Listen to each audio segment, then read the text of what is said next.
Today, we're going to be talking about menopause and perimenopause and how setting intention and changing the mindset can actually help during this process. And we're talking with Sarah Thomas today. Whether you're looking to enhance your physical health, nurture your mental resilience, or simply find a moment of peace in your day, you're in the right place. Let's embark on this journey together, embracing all the possibilities that wellness has to offer. Today, we have an amazing guest with us, Sarah Thomas, who happens to be a wellness professional. Hello, Sarah. How are you? I'm fabulous. How are you, Amanda? I'm good. Thank you so much for joining us today. Well, thank you for having me. I am super excited to chat all wellness. I think we can help some listeners out there, and I'd love to hear a little bit more about how you got started and your background. Yeah, absolutely. So, my personal journey is kind of what started this whole deal we have today. I like to say I've done all the things, and that's what most women come to me saying. They've tried all the things and nothing is working. My journey started at a young age. I was an obese kid. And so I kind of run the gamut of being the obese kid through my teenage years, struggling with anorexia. I was an over exercising, under eating young adult. I truly have experienced all spectrums of wellness, from the emotional and mental piece to the physical part of it. And so I've learned a lot along the way. My journey is really what brought me to do what I do today. Burn, Fat, and Feast is my business, and it organically was created from my journey because I desperately found myself in my early 30s feeling like I have to figure out how to feel happy, how to live a fun, sustainable, exciting, flexible life. For sitting there, I had three babies at the time thinking, I'm not enjoying myself. I feel like I'm constantly in a state of depriving myself, punishing myself in the gym. And I didn't want to be on that Ferris wheel any longer. I wanted to get off. I wanted to love my kids, love myself, and really just enjoy the journey that we're here in life for. And so that's why I created Burn, Fat, and Feast. I needed it for me, honestly. I needed to find something different. And so I changed things drastically, which was so scary. And that's really what I teach ladies now. A lot of the things are eat more food. And when you are an under eating adult and somebody tells you to eat more food, that's scary. Do you think, how in the world am I going to lose weight, feel better if I'm consuming more? But I took the plunge because I needed to do something. And the rest is truly history, but that's what we teach ladies now because it was my journey and it has worked now for thousands of women in almost 13 years that we have been out in the world. Thank you so much for being vulnerable. It's going to help some people out there. And I can relate to a similar journey myself about 15 years ago. But I actually became almost addicted to working out. Mm, And it was more of my therapy at that time in my life. yes. And I was working out every day. I wasn't really trying to burn so many calories, but I found I had to eat more because I was burning so many calories. And I had never been at that place either where a friend of mine said, you need to eat more. And that's a hard place to be in. But it just happened so fast for me. I was just shedding weight. And I think Mhm. some of it could be stress too, but I just loved the therapeutic feeling from working out so much. So that brings me to thinking about our next question is the mindset and how that can affect our diet. Do you have any insight there? Yes, absolutely. I feel like mindset is really where we need to start. And that is actually one of the foundations that we teach inside Burn, Fat, and Feast with our members. In fact, we have three different phases, and the first phase is called heal. In that healing phase, we are healing our body from the inside out. Part of that is our gut health, but the other piece is the mindset, healing our brain, healing the limiting beliefs that we have told ourselves for decades. The way we grew up, when we're talking about mindset, oftentimes we have to go back and revisit what we believed as a kid told to us. And what's told to us is what we see as our reality.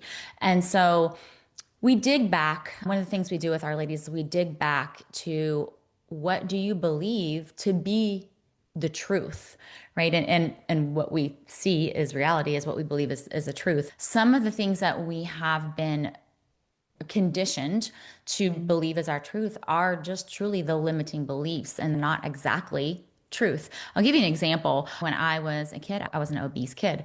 I believe to this day, I'm not overweight at all. I'm in the best shape of my life physically, but I sometimes still feel like that kid. I feel like I am too big. That's what I was told as a kid. I'm too big to wear X, Y, and Z. I'm too big to do X, Y, and Z because I was told that as a child. And so that's ingrained in our head. So it's a constant learning process to weed those thoughts out of our head. And so that's one of the first things that we do is we really go back and dig into what you feel is the truth at a really early age in life. Love that. And it's doing what's familiar, right? It's not necessarily Mhm. like we're trying to focus on that, but it's what's familiar to us and what our brain is familiar with. And that can be very difficult to navigate through and to change that. And it can be done. It definitely Yeah. can. I have a spiritual wellness coach myself, and it's been a journey, a great journey to be Mhm. on and to see the changes that come into play. You have to be patient, but you have to be open. I think that's the first step for me was just being open to that, not wanting to feel that way anymore. And I think that's really helpful to our listeners out there. I really appreciate you being vulnerable again, too. And as far as talking about ditching the diet, what feedback do you have about that as well? Oh my gosh, so many things. So, of course, the mindset is huge. Some of this we'll revisit, but one of the big things we have to remind ourselves of over and over again, like you said, this is a journey. Sometimes we throw the word journey around and lose track of what that actually means. That means we're always learning, growing, we're failing, we know we're taking steps back, we're taking steps forward, right? It's a roller coaster ride. And so part of this journey is acknowledging that the mainstream diet has failed you in the past. It has not been a sustainable approach to what you want now. And I work with middle aged women. What they want now is a sustainable, flexible, healthy, long term approach to longevity of life. Acknowledging that what you've done in the past didn't work and is no longer working, reminding yourself that diets are set up to be a quick fix, and then it leaves you needing to quote unquote diet again. If we're constantly in that mindset of I need to diet, you're on that wheel. You're doing, but you're getting nowhere. That acknowledgement piece is big. Starting the steps towards, okay, I know this didn't work. And that's what I was sharing earlier with my journey is I had to sit down and say, okay, if I want to get off of this wheel of going nowhere, I have to do something different. The definition of insanity is doing the same thing and expecting different results. And that's where I was. And that's where so many women are like, oh, yeah, well, if I just do keto, because that worked for me. If it worked for you, then you would still be doing it, but you're not because it wasn't sustainable. Yes, it Mhm. was a quick fix. So I think that when you go back to, okay, if you want to truly have a different outcome for a long time, you need to set yourself up to say, I have to reverse it. It's got to all be done a different way. We're always evolving. We're never Right. there because I'm here and I'm going to always be evolving and improving and adjusting what that journey may look like. So I think just not being so hard on ourselves is important. Set very high goals, and I'm a high achiever, but it doesn't mean we have to accomplish them all right now. Can we focus on the future? Yes, we can set long-term goals, and I think that's important as well. Do you have any daily routines or suggestions for someone out there who's struggling to make a first step? Yes. So I always say go back to basics. I think we are in the world of there's so much information all around us. It is, good, bad, and ugly. You open up Instagram and there's constant information in your face of do this, do that, high protein diets, low carb diets, wear a weighted vest, get infrared sauna, like all the things. And they're all great. They're all amazing. They all have their place. But if you are starting your journey, or if you feel like I'm so overwhelmed by the things and nothing's working, oftentimes we just need to go back to the basics of eating well, moving our body well, sleeping well, pooping well, communing well with others. Those few things start the foundation. Resetting your mindset and starting with just those foundational few things will get you moving in the right track. And then we can start layering in all the other amazing things that we have out there to really work with. I will speak on the nutrition piece briefly because I do think that this is a big piece that a lot of women aren't really aware of. And because I work with women in perimenopause, this piece is a little different versus before we go through these big hormonal changes. A lot of women will say, I am eating super healthy, nothing's happening. Our approach to nutrition definitely changes as we move into perimenopause and into menopause. What we've done in the past, and I'm just kind of going to put it as a general in a box, what women typically do before perimenopause is live in a calorie deficit. We grew up that way. I grew up in a house where everything was low fat, and we were counting the calories. So we were used to living in the calorie deficit. The math equation works out. If I take in 1,000 calories but I burn more than that, then I'm in a deficit, and that's what we want. We've been taught that forever. The problem is when we move into perimenopause, that math equation no longer works for us. And that's where so many women are feeling stuck. Number one, we are human beings. We're not math equations. And so we're a little bit more complex than that. When we move into perimenopause, we have so many hormonal changes on that roller coaster. What happens is we have an increase in visceral fat. Earlier in life, we're gaining more of the subcutaneous fat, which is the fat right underneath our skin. In perimenopause, we see an increase in visceral fat, the fat around our organs. That's often why you hear of the menopause belly. We're gaining fat around our organs in our midsection. We find no longer works because it's the type of fat that we're gaining in perimenopause versus earlier in life. We need to eat nutritious, give ourselves plenty of calories, don't live in the calorie deficit, but focus on things that will help stabilize the hormones because visceral fat responds to hormonal changes. So if your hormones are out of balance, if your cortisol, your stress hormone is through the roof, you're going to gain visceral fat. And you can be in calorie deficit all day long, but you're going to continue to gain the fat because your hormones are just a mess. Exactly. And I love that. Just going back to your daily routine and those minor shifts, it can really stem from there. And then you see a shift and you feel a little different. And then you can work into the next thing that you want to include into your routine or just explore options Yeah. out there too. And I think education is so important for Hmm. understanding how our bodies work and how they're meant to heal. Our bodies are Yes. meant to heal. But if we have so much overload of stress, is number one, I think, too, the mindset is really, I think it really starts from there and just being able to work on that daily and not being quite so hard on ourselves because it is a process and it's a shift. We have to shift the mindset as well. Yeah, most definitely.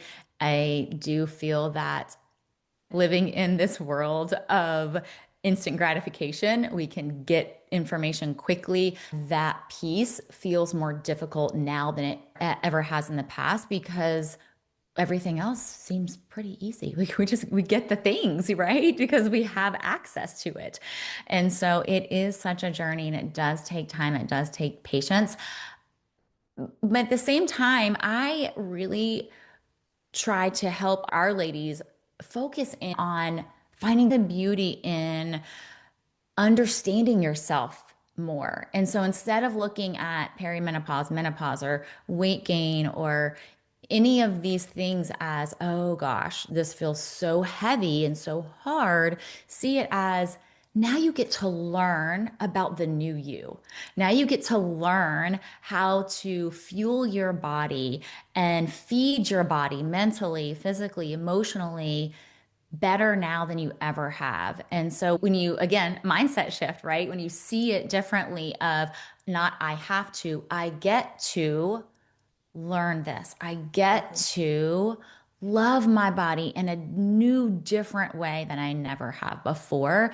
So much progress starts to happen. It's amazing how it can shift. And what would you say is one of the questions I love to ask is what would you say is the best investment you've made for yourself? Oh, so many. The best investment I would say I've made is learning how to manage my stress.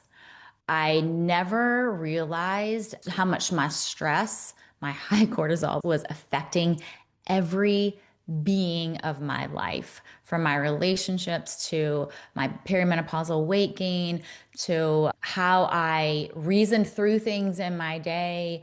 It was impacting everything in such a negative way in the middle of my perimenopausal journey when I hit that point where I thought, oh my gosh, what am I going to do? So, most definitely learning how to manage that stress. And again, it all goes back to how you're speaking to yourself in that mindset piece. I love that. Thank you. And where can people find you? I know we have your details. We'll include on the show as well. Is it your website that's the easiest to reach you? Yes, absolutely. Our website, Burn Fat and Feast, is spelled out everywhere. On our website, we're on Instagram, Facebook, LinkedIn, TikTok, all the places you can find us. We also host a weekly podcast called the Burn Fat and Feast podcast. So very easy to find. Well, it's wonderful. And I really think that it's insightful, all of the things that you offer. I hope that they subscribe and listen to your show and really learn some new things that can really help them in their daily lives. Thank you And so much, Amanda. thank you so much for joining today. I really appreciate you sharing your insights and valuable lessons. Absolutely. It was a joy. Thank you. I hope you enjoyed the show today and found some valuable insights on going through menopause and finding the right people to help you through this journey. That wraps up another inspiring episode of All in Wellness. Thank you for being a part of our community and for tuning in today. We hope you found valuable insights and encouragement to live your life fully and authentically. Remember, the journey to wellness, gratitude, and embracing your faith is ongoing, and we're here to support you every step of the way. If you enjoyed today's episode, please take a moment to subscribe, rate, and leave a review.